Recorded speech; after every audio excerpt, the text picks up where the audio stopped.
নমস্কার সবাইকে। দুষ্টু মিষ্টি রীতিশার চ্যানেলে আপনাদের সবাইকে স্বাগত জানাচ্ছি। আমাদের আসামে তো এখন মাঘ বিহুর সময়, তাই সবার বাড়িতে বাড়িতেই পিঠা বানানো হচ্ছে। তাই পাশের বাড়ি কাকিমা রীতিশাকে কয়েকটা পিঠা দিয়েছে, নিয়ে এসেছে ও বাড়িতে খাবে বলে। যাক, নিয়ে এসেছে ভালোই হয়েছে। ওর সাথে সাথে আমিও দুটো পিঠা খেয়ে নিয়েছি। সকালের খাবার দাবার শেষ করে আমি আর রীতিশা এখন চলে এসেছি আমাদের এখানকার লোকাল বাজারে। এই যে দেখুন, আগে আগে হেঁটে চলে যাচ্ছে। আমি সাধারণত খুব একটা বাজার আসি না। বাবা আর রীতিশার পাপা মিলেই বাজার করে। তবুও আজ ওরা দুজনে ব্যস্ত থাকাতে আমিই চলে আসলাম রীতিশাকে নিয়ে। একটু ঘোরাও হয়ে যাবে আর বাজার করাও হয়ে যাবে। এখান থেকে আমি একটু মুগ ডাল নিয়ে নিয়েছি। বাড়িতে মুগ ডাল শেষ হয়ে গিয়েছিল, তাই একটু মুগ ডাল নিয়ে নিলাম।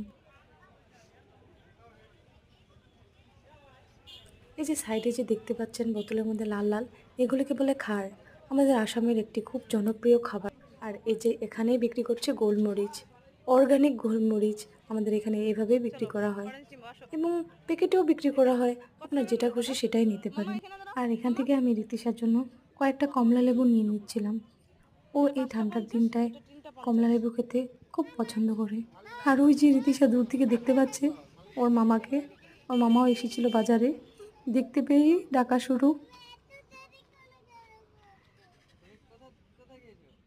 হাতে করে একটা জুস নিয়ে এখন চলে যাচ্ছি রীতিশাকে নিয়ে বাড়িতে।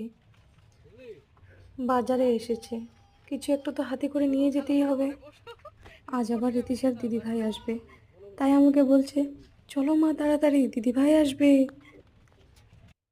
এই তো রীতিশার পিমনি, দিদিভাই, বুনু, ঠাম্মি সবাই এসে পড়েছে। আর রীতিশা এখন বসে বসে ওর পিমনির সাথে মাছের চচ্চড়ি খাচ্ছে। আস্তে না আস্তে এই ছোট্ট বুনুটাকে চটকানো শুরু করে, জানেন তো। রীতিশাও যখন ছোট ছিল ওকেও সবাই মিলে চটকাতো। এখন আমি হাসি, ও আবার ওর বুনুকে চটকায়। এই তো দুজনে মিলে দুষ্টুমি শুরু।